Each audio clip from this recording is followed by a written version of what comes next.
Alors c'est une entreprise qui est très ancienne puisqu'elle date de 1898. Elle avait été créée par mon arrière-grand-père maternel qui était un chimiste et qui avait mis au point un produit pour la désinfection des brasseries. C'est qu'à l'époque, les brasseries de Lille, enfin nord de la France et Belgique, il y avait plus de 2000 brasseries. Et donc il a inventé un produit qui était ni agressif, ni toxique, mais efficace pour nettoyer les cuves et les machines d'embouteillage des brasseries. À l'époque, on utilisait du chlore, du grésil, des produits extrêmement agressifs.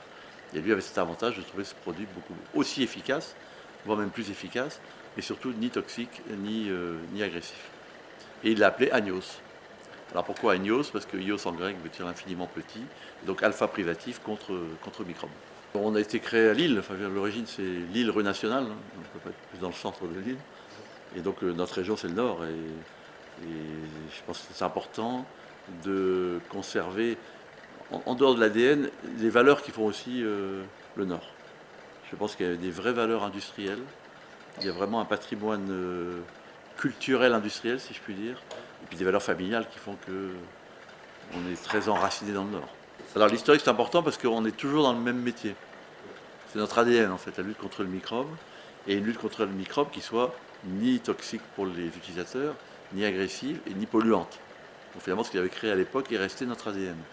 Alors aujourd'hui, heureusement pour nous, on n'est pas que dans les brasseries, surtout dans le nord de la France, parce qu'il n'en reste plus beaucoup, mais on est principalement maintenant dans l'industrie agroalimentaire, où on traite complètement une industrie alimentaire en termes d'hygiène, désinfection, de process de nettoyage. On est dans l'hôpital, où là, c'est notre métier, je dirais, le plus important aujourd'hui. On est dans tous les hôpitaux de France, et à l'hôpital, on apporte un vrai service et une vraie compétence en termes de lutte contre les infections nosocomiales.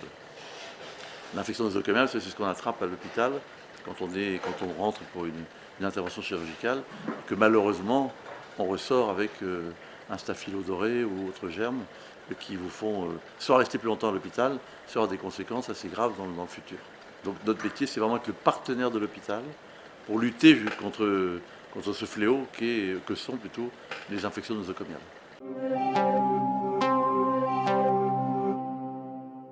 Le site est tout récent, puisqu'il a 2 ans. C'est notre centre de recherche. C'est vraiment le cœur, je dirais, des laboratoires Agnos. C'est là où on met au point les produits, c'est là où on les améliore, c'est là où on les teste aussi sur leur efficacité. C'est là aussi où, nous avons des partenariats avec des industriels pour qualifier leurs matériaux, pour améliorer aussi la façon de désinfecter ou de nettoyer leur matériel. Le centre de recherche qui a été créé par ma mère à l'époque, qui a été je dirais, le pionnier en termes de recherche et qui a abouti à ce centre où maintenant il y a 50 personnes qui travaillent tous les jours, à la fois en chimie et en microbiologie. Il y a à la fois l'aspect chimie, hein, donc mise au point de formules ou amélioration des formules, il y a l'aspect bactériologique qui permet de tester l'efficacité des produits que nous avons mis au point, et puis après il y a tout ce qui est corrosion, toxicité, etc., qu'on peut aussi faire dans ce laboratoire. Il faut savoir que c'est le laboratoire au niveau européen, et je pense que dans notre métier, encore une fois, donc il y a la lutte contre les microbes, il n'y a pas de laboratoire équivalent en Europe aujourd'hui. Donc partout en fait où il y a des besoins d'améliorer l'état sanitaire ou d'hygiène d'un établissement ou d'une production, on se doit d'être présent.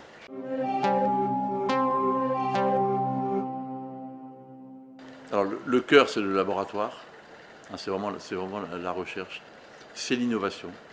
Mais on a 2 principes chez Agnos, c'est l'innovation et la proximité. L'innovation, c'est la recherche de nouveaux produits, c'est d'être toujours un coup en avance par rapport au marché, aux demandes du marché. Vous savez que le marché évolue très vite.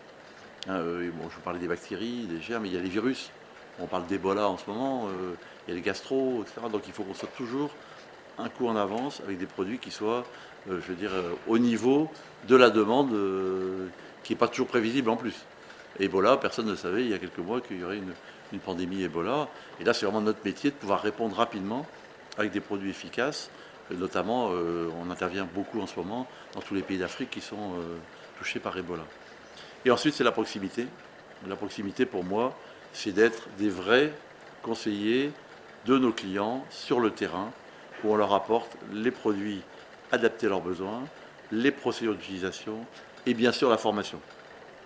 Parce que même un produit excellent, s'il est mal utilisé, le résultat ne sera pas là. Et ce qu'on veut obtenir, c'est un résultat.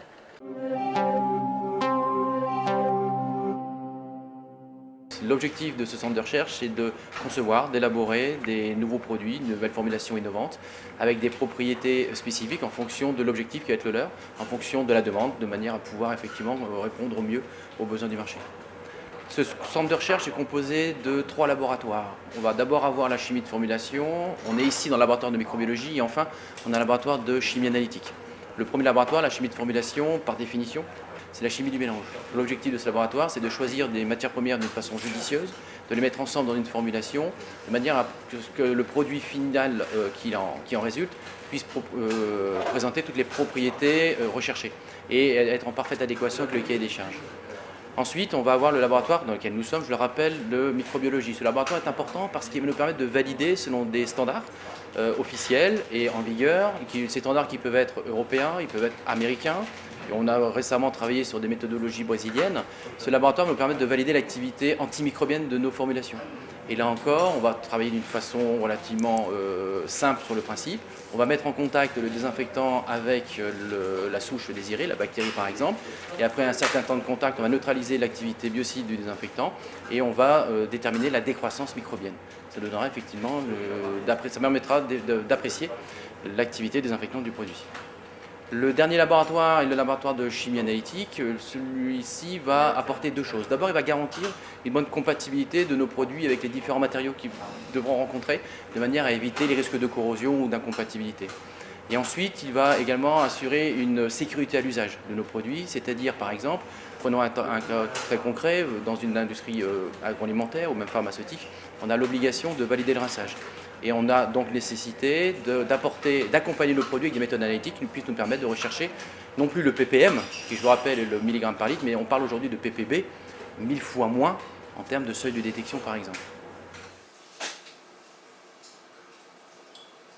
Dans le slogan qui est le nôtre, vous savez bien, notre combat c'est de lutter contre ce qu'ils ne voient pas. C'est vrai qu'une bactérie sur une surface, elle est de la taille de l'ordre du micron, on ne la verra pas à l'œil nu. C'est un petit peu la même chose pour nos techniciens en laboratoire. Donc comment est-ce qu'on va travailler? Effectivement, on va partir d'une suspension microbienne, on va la mettre en contact avec le produit et ensuite il va pouvoir effectivement être capable de compter les micro-organismes résiduels. Et pour ça, on va les mettre en culture. C'est-à-dire qu'on va appliquer, comme c'est le cas ici, on va mettre les bactéries sur un milieu nutritif qu'on appelle une gélose, on va les répartir d'une façon relativement homogène et ensuite chaque souche va se développer par scissiparité, comme je vous le disais, 1 donne 2, 2 donne 4, 4 donne 8, etc. Et à partir de là, on va obtenir des colonies. Et c'est à partir de ces colonies qu'on va pouvoir dénombrer le nombre de micro-organismes, sachant que sur le principe qu'un micro-organisme aura une colonie.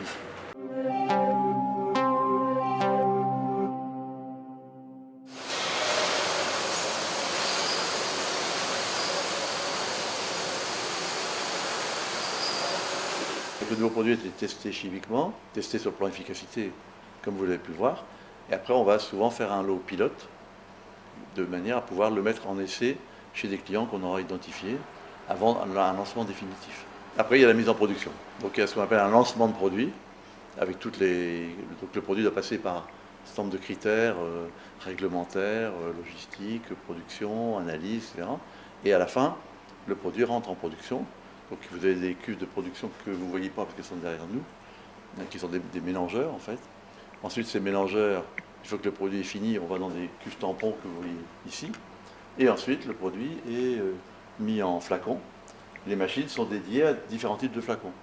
Depuis le petit flacon de 30 ml jusqu'au flacon de 25 litres. En passant par le demi-litre, le 1 litre, des produits avec des pistolets, des produits avec des bouchons verseurs, selon l'utilisation. Chaque produit, une fois qu'il est fabriqué, il est testé, entendu, pour voir sur le plan physico-chimique s'il correspond bien à la formule. Et puis ensuite, il va être testé également à la sortie au niveau de l'emballage, pour voir s'il a toujours la bonne formule, la bonne étiquette, etc.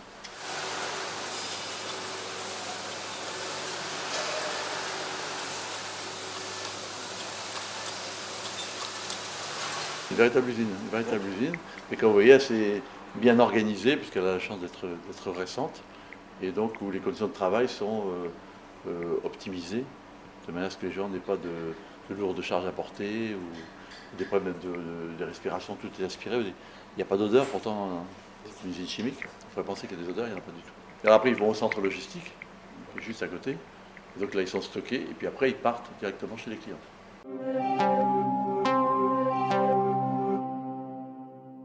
On a créé un service logistique avec un entrepôt qui contient 12 000 palettes.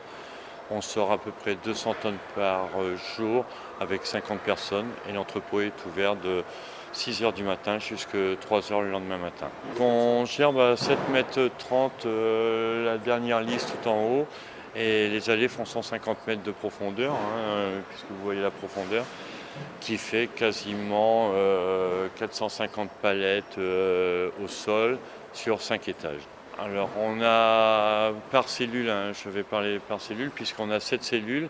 Pourquoi des cellules? À cause des matières dangereuses, où il y a une incompatibilité de classe entre matières dangereuses. Et donc en moyenne, les cellules sont composées de 4 à 5 allées. Donc là, on est dans une cellule à 4 allées, à côté c'est une à 5. Et par contre, on a la cellule 3 qui représente 10 allées, puisque c'est les produits qu'on a le plus dans l'entrepôt. La qualité chez le client est importante pour nous, en tout cas c'est ma politique et la politique de l'entreprise. Donc on constitue les palettes et on les filme au maximum pour que la marchandise ne bouge pas et soit bien acheminée. Parce qu'un client satisfait, c'est le travail de demain.